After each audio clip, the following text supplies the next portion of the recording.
Magandang araw mga boss.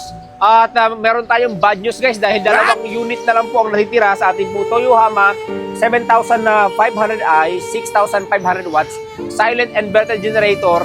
At last unit na rin po tayo sa Toyohama 5500i. Bali, dalawang unit po dito. Ang isa mayroon na pong may-ari, si Ma'am Jocelyn, papunta po ito ng Ternate, Cavite.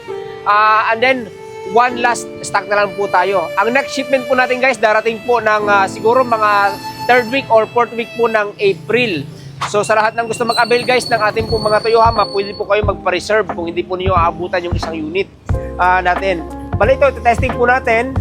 Alright. On lang po natin yan. Pwede po tayo magpa-andar sa remote po natin.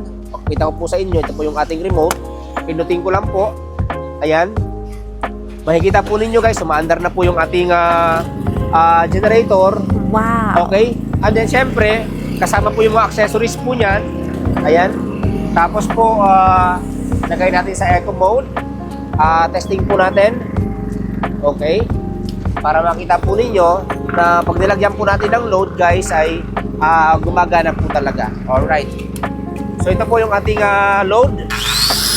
Ayan guys gumagana po yung ating generator. Alright. Nice. Maraming salamat po. Ma'am Jocelyn Miro ng Ternate, Cavite. For shipping na po itong inyong order po sa Lalamove. Maya-maya lang po, mga 1 to 2 hours, nandiyan na po ito sa Ternate. Maraming salamat po. Baro natin, papunta po ito ng Ternate, Cavite. Sabi ng Ma'am Jocelyn, maraming salamat po.